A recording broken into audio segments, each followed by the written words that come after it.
Hello, my name is Maya Antonini. I'm a senior public health major at Coastal Carolina, and I chose to do a critical essay topic on the LGBTQ community and touch base on some of the health disparities and challenges that they may face throughout their lifetime. Bear with me a little bit because apparently I get more nervous looking at myself talking than I do in front of classmates.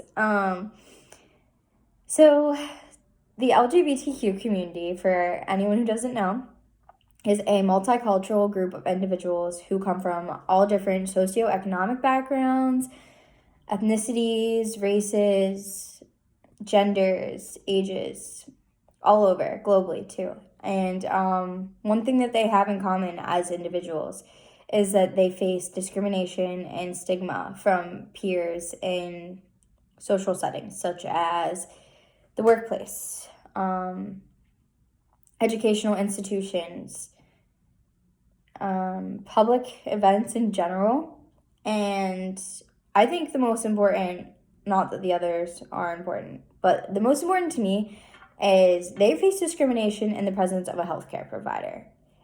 And I think that that's just a little ridiculous. As a healthcare provider, you should be 110% professional with your patients and give them the treatment that they need in order to survive and be successful and be entirely healthy.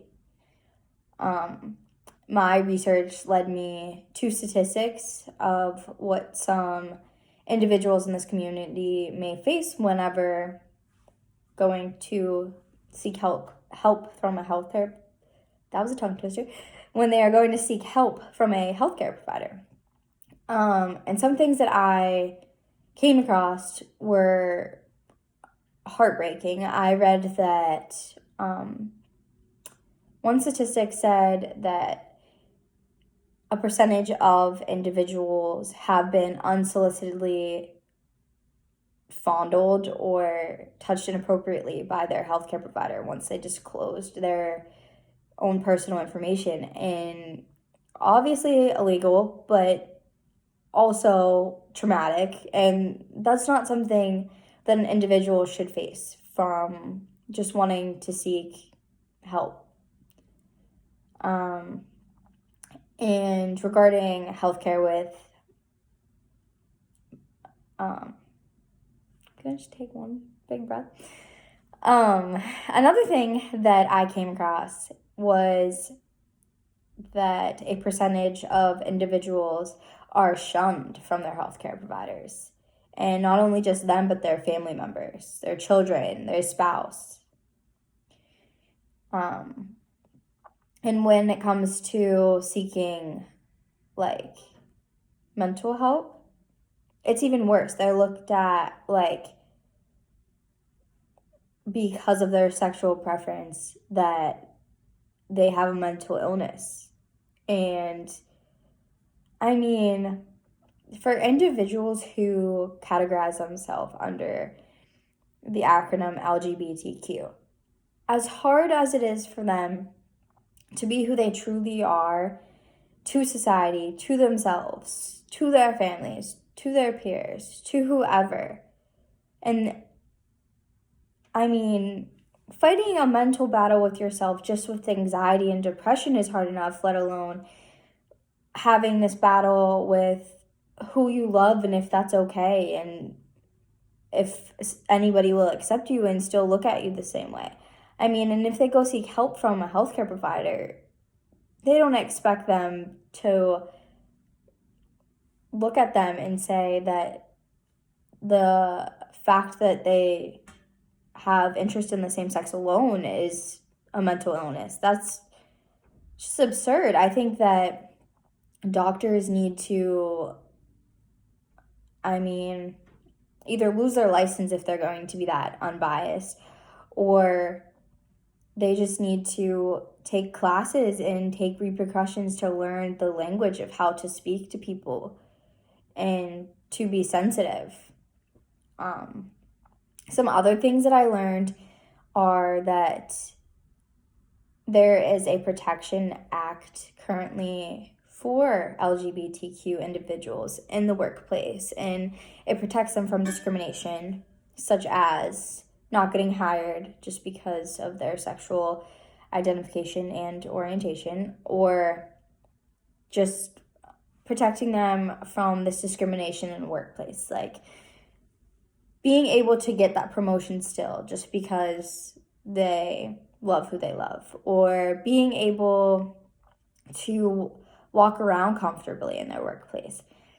And currently there is a Supreme Court case which some states actually are regressing, and they want to take back the fact that this law was even passed. Some other things I learned are that members of the LGBTQ community, once they disclose their personal information yet again, when applying for housing, sometimes homeowners will shun them and not allow them to rent out their house. And I think that this topic is completely relevant to public health and a public health perspective. These people are members of society entirely, and that's it. They are law-abiding citizens. They are mothers, fathers, children, sisters, brothers, whoever. They are members of society, and regardless, they deserve the same rights that any individual on this planet deserves. And not only that, but on a healthcare perspective, they need that education to be able to practice safe sex.